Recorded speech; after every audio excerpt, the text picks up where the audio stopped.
Okay, let's go to Sunday night football. This should be a good one. Cowboys at the Niners. Niners favored by 3.5. The total's 45, 8:20 p.m. Eastern on NBC. And this one has kind of a little bit of luck rankings pop here with Dallas 25th, the 25th unluckiest team, San Francisco the 4th luckiest. So that's a differential of 21, a gap of 35%. That means Dallas has the third best luck ranking matchup of week 5. Yeah, I find that interesting. I also thought it was kind of surprising that San Francisco opened up minus 3.5. That's such a key number. I thought it'd be like, minus 3 at most. I will be rooting for San Francisco here. I have my last undefeated team bet at 13-1, and this is a good matchup because the Cowboys finally lost. They got beat by the Cardinals, but I was sick of rooting for just these scrub teams to beat the Cowboys. But that Commanders Eagles overtime, if the Commanders had just beat the Eagles in overtime, I would have won that bet. But it opens the door for another week. And the Eagles have kind of an easy stretch here. I think they're at LA, the Rams this week, and then I think they face the Jets the next week, which would have been much different if Aaron Rodgers was the quarterback. But I really need the Rams to win this week too, and for the Niners to beat the Cowboys. I think it's possible. I mean, if Cooper Kupp is back, I mean, that's that Ram offense is gonna, Philly they had trouble with the Commanders. Sam Howell just marching the ball up and down the field. It was crazy. So might need to go to that game. Oh yeah, it was in the Bay, right? Yeah, man. No, the Rams game. I'm thinking Dallas San Fran. I'm like Dallas San Francisco, man. But no, you're right. Fantasy MVPs, Kyron Williams and Puka Nacua. And my goodness, how the hell this shakes out with Cooper Kupp in there? I mean, my God. Yeah, the Ram offense looks great, but we're getting off track here. Let's go back because this is a great game. So let's not take away from it. So Dallas is popping in the luck rankings, but San Francisco's just been so good. I think that's why they opened at 3.5. I mean, they've been scoring 30 points each and every week. What did Brock Purdy go 20-21 last week? I mean, he's just amazing. It's just absurd. So, who do you like in the captain spot? Gotta go with Christian McCaffrey here. He's scored a touchdown, 12 straight games with the Niners now. He's playing like a rare MVP candidate for running back. Like, I think he should at least be in the discussion. Not that he should win it, but man, he's just playing lights out. And this should be one of their closest games in the season. Elijah Mitchell's banged up. This could be one of those games where McCaffrey just plays every snap. I mean, why not? This is one of those games.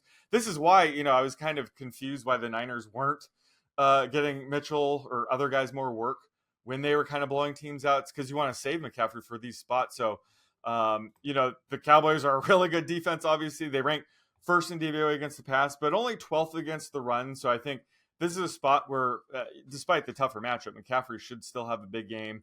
Should have a massive workload. So I think just the captain slot, he makes a ton of sense. Not that this is like some under the radar play. I think he could be chalky there, but I think it does, set a good base for, you want a high ceiling, and having him in the captain slot is the best way to do that. Yeah, I mean, generally speaking, you just need to have the highest scoring player in the game in a captain spot. Sometimes everything's just so expensive that you might need to go a little cheaper, but usually you just kind of have to nail the captain spot with the highest scorer, and then just get the other 5, the best 5 that can fit. I will go with Brandon Ayuk in this one. This, number one, it's obviously he's probably going to be lower rostered than McCaffrey, but number 2, this is absolutely going to be, I think, the toughest test the 49ers have faced this season. So you could have more of a passing script than you've had all year, really, since probably going back to last year. Like Ayuk here, he still hasn't cleared. He hasn't even run a route on 90% of the dropbacks in any game yet, and he's still just balling every time he hits the field. He is leading the 49ers in target rate per route. Oh, yeah, he's tied with McCaffrey. So yeah, it's 28.6 for both of them. But ahead of Debo, who's got 22%, and ahead of Kittle at 18%. He's ahead of McCaffrey. Sorry, I was looking at Mitchell, but that's a small sample. But yeah, he doesn't count. Yeah. So Ayuk has been the clear alpha dog here, and I do think I did think that Debo was going to kind of get back involved after he was used as a decoy, but now I'm hearing that he's still not 100%. So I don't know if they're just putting that out there because they do want to, kind of surprise everyone. But so I will have some Debo contrarian play in the captain spot as well. But Ayuk has just been unbelievable this year. He's my wide receiver 12 this week, even in a tough matchup, again, because it's possible that the 49ers have to throw a little bit more than usual. And Debo's a little banged up. Jennings is a little banged up as well. So love Ayuk in the captain spot and just overall. Yeah, that hype where, it looked like he really turned the corner and becoming one of the better wide receivers during camp really came true. He really does look like one of the best receivers, and just commanding a 29% target rate when they have Debo Samuel, Christian McCaffrey, and George Kittle just says how good he is. And the second half of week 2, he was really just a decoy.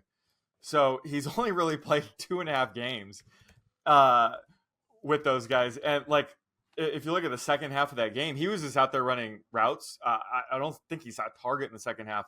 So his target share could be even higher. It just goes to show just how ridiculous he is this year.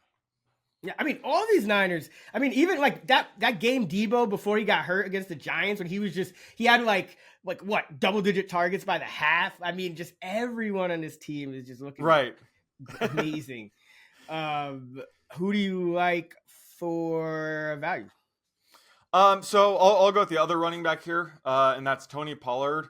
Similar to Christian McCaffrey, it's a tougher matchup on paper, but he's been limited this year just due to all the blowouts the Cowboys have been involved in. They hit up by 30 points and they don't need to run the ball, or they don't need to have him running the ball anymore. So he's been conceding a lot of touches in 3 of those games. Rico Dowdle is banged up, I believe. So, I mean, if he's limited, they could just say, hey, we're just giving Tony Pollard all the work this week. Similar to McCaffrey, these are the games that you just want to save a running back to have just a massive workload for. So could be in for a big game. The Niners have been sort of a run funnel defense early in the season. They ranked 6th against the pass in DVOA, just 23rd against the run. So it's a spot where Pollard could have just a massive game. Yeah, I mean, the Niners, teams just haven't been able to run the ball with volume on the Niners. That's really the thing. Like, they haven't been great when they've been defending a run, but they just haven't been tested. But Dallas has been just, I mean, they've been playing at a fast pace. They've been having a ton of plays and a ton of rushing attempts. So, the way this Niner offense is playing, I wouldn't be surprised. And that was a big kind of turning point, I think, when Pollard went down in that playoff game against the Niners last year. That kind of set the Cowboy offense back. So, yeah, I think they're going to try to get him involved early and often. I like a few guys here. Michael Gallup, I think, is interesting. San Francisco, they're number 1 in DVOA and passes to the middle. They're number 4 to the right, but just 26th on passes to the offense's left. That's usually where Diamador Lenore lines up, and then you got Ward on the other side, and he's been great. So Gallup tends to run the majority of his routes to the left side of the field. So I think he could get some opportunities against Lenore, and that's kind of been the weakest point of that Niner D. That's otherwise very good. Also, Jake Ferguson, I think, especially if Hendershot is out or limited again, I think Ferguson, could have a good volume game here. Dallas, you mentioned, they've been in a bunch of blowouts. Well, if they're trailing a little more, I do think, Ferguson gets some catches against this defense. Dalton Schultz was pretty involved against the Niners in the past. And then, I'm down on him in season long, but I do think George Kittle is probably going a little under the radar here. So, he's been super quiet, and I'm sure he's going to have to, chip block and help out on Micah Parsons and all those guys. But that could also lead to a little bit lower ownership percentage than he's used to seeing for such an explosive player. And, always like to invest, when guys are coming off bad games. And what did Kittle get? One catch last week, I think it was. So, one catch. So, yep. So, always like to invest in guys like this in DFS, especially on one game slate. So, George Kittle as well. Yeah, I love the Ferguson call, especially if Hendershot's out again. And as of yesterday on Wednesday, he's still not practicing. So it does look like, pretty dicey he's going to suit up. And Ferguson, he finished with a 67% routes run rate, but probably would have ended with like 80, 85% if that game was competitive. I think they pulled him like pretty early in the fourth quarter. So yeah, Ferguson's a guy where if he sees more playing time, sort of like Chig last year, he's been productive in his limited playing time, so this could be a blow-up spot for him. Yes, sir. All right, who you like for dart throws? Well, I'll stick with the Cowboys tight ends. I'll go with the backup, Luke Schoonmaker. If Hendershot does indeed miss again here, I think Schoonmaker's worth the flyer. Ran a 38% routes run rate, although, as I alluded to, that mainly had to do with the blowout. But he's a rookie tight end who we expected to get off to a slow start because he missed pretty much all of camp with that foot injury, all of preseason. So his playing time could rise just throughout the season. And with Hendershot out, that'd be a perfect time to get him more involved. So, and we've seen, like, these past couple seasons, we've seen Dak get these backup tight ends involved in the red zone. So Schoonmaker caught a touchdown last week. This is a game where, he could catch a touchdown, and you would need that to take down the slate. So I think Schoonmaker is a good dart throw. Obviously, rather have Ferguson. And then on the other side, if there's a time to take Kyle Juszczyk, I guess this is the time. He had a massive 70% routes run rate last week. That probably was due to just the Niners wide receivers are really banged up right now. Debo's banged up. They were without Juwan Jennings. So, this is also a game. It's such a big game. We could see a little bit more gimmicky plays from Kyle Shanahan, which, would involve a guy like Kyle Juszczyk. So, every year we see a handful of games where Juszczyk catches 3 to 5 balls, scores a couple touchdowns every season. So I would say on a showdown slate, he's usually worth a flyer. In a big game like this, can definitely see him, seeing a couple touches or enough work to warrant a dart throw here. So I like Kyle Juszczyk in the spot. Yeah, you never know. I mean, he'd be massive leverage on a guy like McCaffrey if he was able to get a touchdown or something like that. McCaffrey always gets his touchdown, but yeah. I'm going to go contrarian again. The Dallas defense, I think, is very interesting. Dallas defense has just been monstrous this season. They've allowed just 41 points in 4 games, so just over 10 points a game. They have multiple picks in 3 of their 4 games. They have multiple sacks in every game, 14 sacks on the year.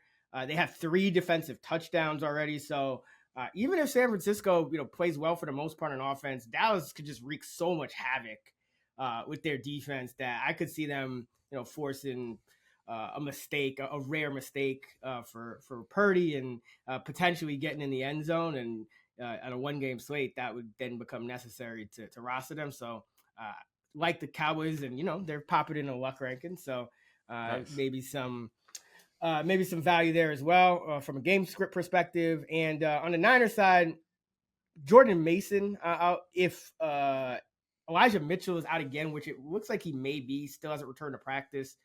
Mason is a guy who, it's going to take some variance. Like you said, I think if the game is close, McCaffrey plays every snap. But if the Niners just keep doing what they're doing and keep rolling, or the Cowboys lay another egg like they did against the Cardinals, then you are going to see some Jordan Mason. And also McCaffrey is such a high usage back that, every play, there's a small percentage chance that he gets hurt, or at least has to miss a couple plays. So if Mitchell's out, then Jordan Mason. If Mitchell's in, then I would just go Mitchell. Always love rostering those guys with the questionable tag, because I feel like that turns people off. So Mitchell, whoever the backup running back on the Niners is, essentially. Yeah, the Cowboys defense is interesting. Purdy has no interceptions on the season, but he has a 4% turnover worthy play rate. So I guess he's been getting lucky. And if you look at other quarterbacks in that range with that, so his 4% turnover worthy play rank on PFF ranks 9th, the 9th highest. And all the guys in that range have 3 to 4, sometimes 6 interceptions. So he's probably due for interception. So yeah, I like that play. Yeah, it kind of reminds me of, remember when the Niners were rolling last year, and then they end up playing the Eagles in that crazy pass rush, and then they just injure Purdy, and then they injure the backup. No. And you know what I mean? It's kind of like that. Let them take down this last undefeated market, and then they can do whatever the hell they want. Then I don't care. But I need them to hang on just for a couple more weeks. Yeah, no, I mean, I don't want to see anyone get hurt, much less Brock Purdy. Oh, right, yeah. No, not the injury, but just the loss. Oh, Let's keep this undefeated season going. Hey, man, the luck rankings are saying it's down. I know. Maybe they'll just cover. Maybe the Niners win by 3 and everybody's happy. I mean, I know a lot of people at our company are going to be on the Cowboys as well. Yeah.